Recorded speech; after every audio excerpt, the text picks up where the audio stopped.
บาดีธรรมสมโรงงานเกือบธันวากองทัพเป็นหัวหน่วยกรมกองการผลิตหนึ่งที่ขึ้นกับกรมอุปโภคบริโภคกรมใหญ่พลาธิการกองทัพซึ่งมีหน้าที่อุปโภคหับไส้โดยกงโดยเฉพาะกอแมนเกิดแพ้เขียวแพ้ลายบาโลให้ทุกระหบและอื่นๆและเนื่องในโอกาสวันกรรมกรสากลครบรอบ139 ปีทางทีมงานรายการจะพาประธานไปติดตามหับสมและซึ่งเป็นแล้วแต่นั้นเซิร์นประธานติดตามหับสมได้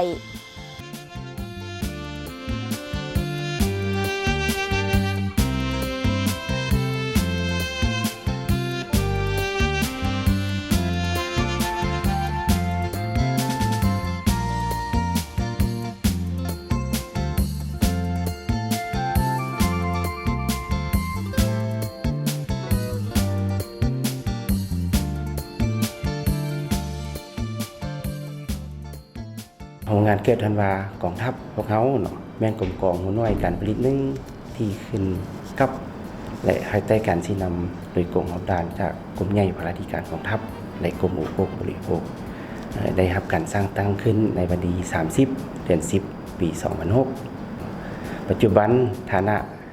คันบรรษาเทียบเท่าคันกองใหญ่หน้าที่ต้นต่อของโรงงานเกิดธันวากองทัพพวกเขาเนาะแต่ว่าหน้าที่ที่1โรงงานเกิดอันวาของเขานั้นก็ได้ผลิตเครื่องอุปโภครับใส่กองทัพโดยกงเส้นผลิตเกือบแพรเขียวในซิปผลิตเกือบแพรลายทุกเราลบและผลิตบาโลผลิตเครื่องเสื้อซ้อนเขียวเนาะและผลิตเครื่องแพรตะกุนแข็งและอื่นๆเพื่อหับประกันเบิกจ่ายให้แทนแถวกองทัพประชาชนลาวได้ตามแผนการที่คันถึงว่านอกจากการผลิตของโรงงานเกิดธันวาของเขาเนาะก็เป็นการผลิตแบบบริหารเนาะได้รับเงินเดือนตามสั้นและรับนโยบายต่างๆตามข้อกำหนดรวมของกระทรวงป้องกันประเทศวางออกนอกจากการผลิตแล้วเนาะโรงงานเกิดธันวาของเขาก็ได้รับเหมาเครื่องทางนอกเนาะเข้ามาผลิตเติมอีกเนาะเพื่อสร้างรายรับอะไรแก้ไขชีวิตการอยู่ของกรมกองให้ดีขึ้นพร้อมทั้งฝึกฝีมืองานให้กำลังการผลิตพวกเขาเนาะให้มีฝีมืองานดีขึ้นเนาะแล้วก็ปฏิบัติตามทิศนำพึ่งตนเองกลุ่มตนเองก็สร้างความเข้มแข็งโดยตนเองเทละเก่าส่วนหน้าที่ต้นตอนที่2เนาะพวกเขาก็ได้เฮ็ดงานป้องกันศาสตร์ป้องกันความสงบในเขตกรมกองทัพได้ประสานพัวพันประสานสมทบกับอำนาจการปกครองท้องถิ่นและกรมกองอ้อมข้างในระยะพันมาพวกเราก็ได้เอกภาพกันในคณะพักคณะอำนวยการนั้นแต่งตั้งเอาคันบรรษา1สหายเนาะลงซ่องแสงอยู่กลุ่มบ้านทางอนเนาะเพื่อกำสภาพขอบเขตกลุ่มบ้านที่ติดกับกรมกองพวกเขาเนาะแล้วก็ติดตามกวดกาป้องกันเว้นย้ำต้านและสกัดกั้นแก้ไขปัญหาย่อท่อที่จะเกิดขึ้นในทันเวลาเนาะแล้วก็เฮ็ดให้กรมกองของเขามีความสงบปลอดภัยน้อยสักน้อยเนาะแต่ส่วนหน้าที่ที่3นี้เนาะว่าพวกเขาก็ได้เฮ็ดเป็นงานการเมืองนำพาแนวคิดให้พนักงานทั้ง6ภายในกรมกองของเขา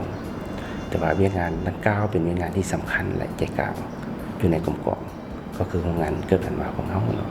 เพื่อให้พนักงานทั้ง6ครับผู้เข้าใจแจ้งเกี่ยวกับการภาระคำแนนต่อแนวทางแผนนโยบายของพรรคบรรดากฎหมายของรัฐและข้อกำหนดกฎระเบียบของกองทัพวางออกอย่างเข้มงวดนะครับปฏิบัติการย่องย่อนโยบายเลื่อนสั้นตามข้อกำหนดรวมของการประเทศวางออกนะครับสุกยู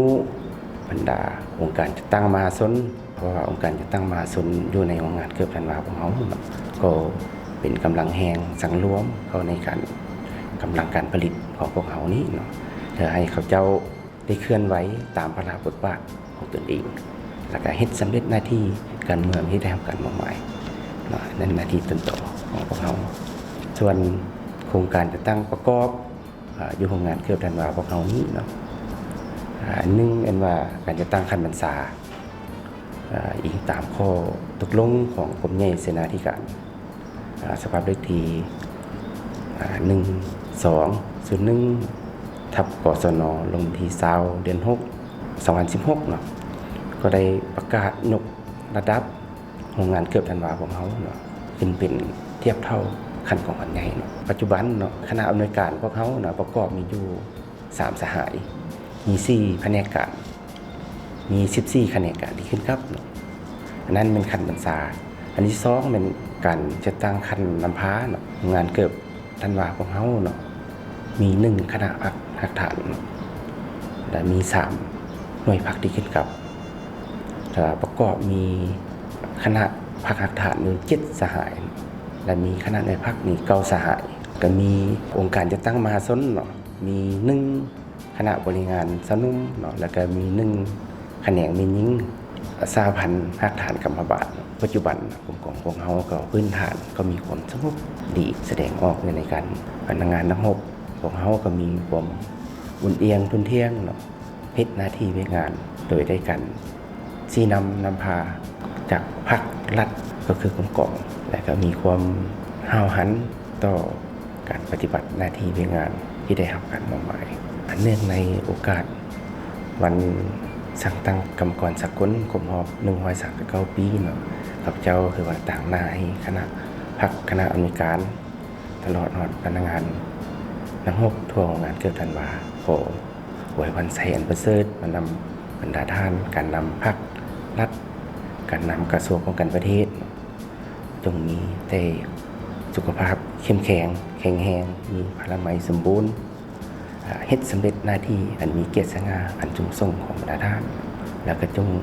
สืบต่อชี้นำพากำลังก่ออาวุธกองทัพอาสนลาว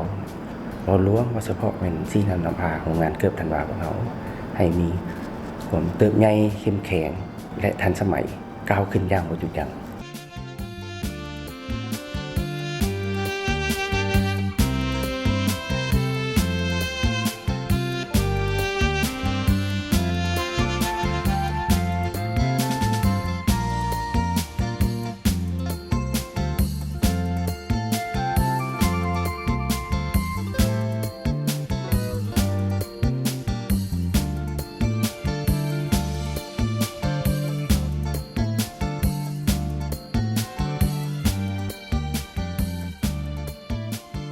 โรงงานเกิบธันวากองทัพได้ผลิตเครื่องอุปโภคหับไส้กองทัพโดยเฉพาะแมนผลิตเกิบแพ้เขียวเกิบลายถูกเหลาหูบและบาโลประเภทเครื่องแพ้ตระกูลแข็งและอื่นๆจำนวนหนึ่งรูปการผลิตแมนผลิตแบบบริหารหับเงินเดือนตามสั้นและนโยบายอื่นๆตามข้อตกลงของกระทรวงป้องกันประเทศนอกจากนั้นยังได้ผลิตเครื่องอื่นๆขายออกสู่สังคมเพื่อสร้างไล่หับแก้ไขชีวิตการเป็นอยู่ของกลุ่มกองตามทิศซี่น้ำของกระทรวงป้องกันประเทศเพิ่งตนเองกุ้มตนเองสร้างความเข้มแข็งด้วยตนเองให้ดีขึ้นเทื่อละก้าวสหายพันโทนางเวียงสวรรค์เกี่ยงประสายังให้ฮู้ว่าก็ได้ศึกษาอบรมการเมืองแนวคิดไอ้น้องให้มีความอุ่นเอียงทุนเทียงบุกบืนสู่ซนเฮ็ดสำเร็จหน้าที่ที่การจะตั้งมอบหมายให้แล้วก็ผลิตให้ได้ตามคาดหมายของคันเทิงวางออกนอกนั้นก็ยังได้นำพาไอ้น้องสร้างขบวนการเพื่อต้อนรับในวันสำคัญต่างๆของพรรคของชาติของกองทัพและอื่นๆการพัฒนาสีมือของไอ้น้องแม้นเห็นว่าดีขึ้นกว่าเก่าสามารถหยิบผลิตภัณฑ์ได้หลายๆอย่างเพื่อรับใช้กองทัพเนาะและการผลิตได้ตามแผนของคณะพรรคคณะอำนวยการวางออกด้วยผลสำเร็จสูง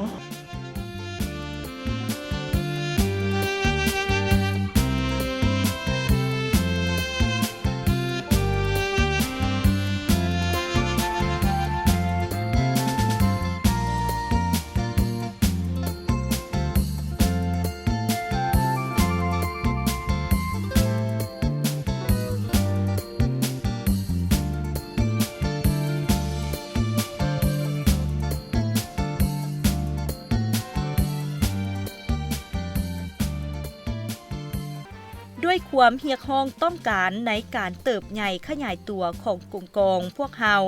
มาถึงปัจจุบันได้ขยายการผลิตเพิ่มขึ้นและพนักงานวิชาการ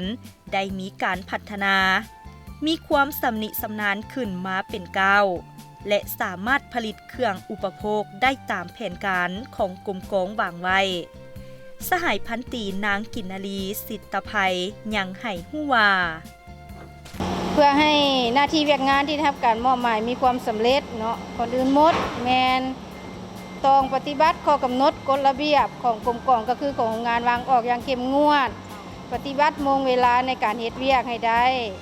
และเฮ็ดเวียกต้องมีความสามัคคีภายในหน่วยงานเดียวกันเฮ็ดเวียกเป็นหมู่คณะแบ่งบุคคลรับผิดชอบ